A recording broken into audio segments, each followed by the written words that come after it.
Det är en trång farled in till Stockholm. Och idag så går det bland annat stora Finlandsfärjor, Viking Line och Silja Line här. Så att det gäller att planera dykningen så att man inte ploppar upp i farleden där de stora båtarna går. Vid en vältrafikerad passage i Stockholms skärgård ska flera skeppsvrak ligga på botten. Platsen är välkänd men vraken outforskade. Detta eftersom farleden är ett militärt skyddsområde och det råder dykförbud. Men hösten 2019 fick vraks marinarkeologer tillstånd att dyka här. Jag har dykt här i massor med år. Det är ett känt ställe här runt kring Vaxholm att man vet att många av de här stora kända örlogsfartygen som har försvunnit borde ligga någonstans här. På botten ligger uttjänta gamla skepp som sänkts här för att täppa igen farleden och tvinga fartyg att passera via en trång passage nära Vaxholms kastell. Med färre passager in till Stockholm blev det enklare att kontrollera sjöfarten och skydda sig mot fienden.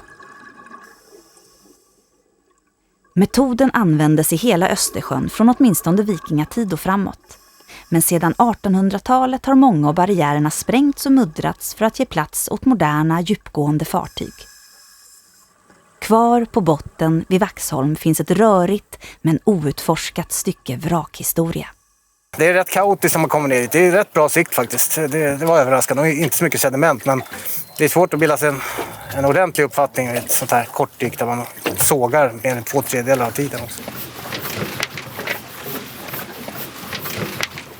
Vid dykningarna sågas träprover av vraket för årsringsdatering, en så kallad dendrokronologisk undersökning. Man mäter och dokumenterar även vraken för att kunna jämföra med andra källor. Men arkeologerna ser redan tydliga tecken på att det rör sig om ett 1600-talsvrak. Vi tror att det är ett örlogsfartyg helt enkelt. Det är ek, det är jättegrova timmer. Grövre än Vasa tycker vi. Och grövre än de flesta vi har sett. Och vi tror att det här skulle kunna vara ett av de fartygen som är byggt åren strax efter Vasa. Man tror att det rör sig om 1600-talsskeppen Äpplet, Skepter eller Kronan. Fartygen skulle kunna ses som förbättrade versioner av Vasa och till skillnad från Vasa både seglade och stred de i många år. Men mätningarna och provsvaren visar något annat.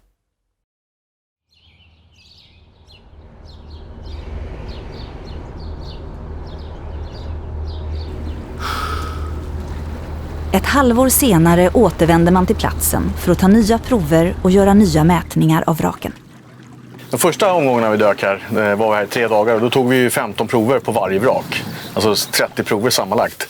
Det visade sig att de hade väldigt få årsringar, vilket var lite förvånande. Och en egentligen var som hade ytveden, alltså splintved som det kallas för, där det är hela vägen ut i barken. Så att vi kunde liksom inte säga när det här exakt är byggt, skeppen. Även de nya proverna skickas på årsringsdatering. Man fördjupar sig i arkivstudier, analyserar de nya mätningarna av vraken och jämför med Vasa. Och det visar sig att vraken har en annan identitet än man först trodde. De här nya provsvaren är ju ganska spännande. De kullkastade ju en del av våra tidigare teorier då.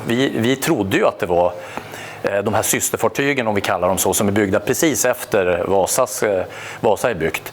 Skepter, Äpplet och Kronan. Men de här svaren då, våra nya undersökningar pekar på att det förmodligen inte är det, utan är några fartyg som är byggda något senare, kanske 15 år senare. Nu börjar vi känna oss ganska säkra på att det här kan vara 2 fartyg då som heter Apollo och Maria. Och de byggs faktiskt 1648. Maria byggs inne på Skeppsholmen och Apollo nere i Vismar.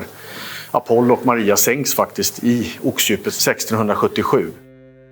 Apollo och Maria var mindre än Vasa men hade lika grova timmer. Skeppen behövde kunna bära en stor tyngd eftersom kanonerna var lika tunga som på Vasa. För marinarkeologerna innebär upptäckten att man får ompröva sin teori. Det är väl precis det här som är arkeologi. Att ibland får man nya infallsvinklar, nya mått, nya saker i arkiven, så måste man bygga om teorin och faktiskt berätta kanske en ny historia. Och det är faktiskt så arkeologi funkar.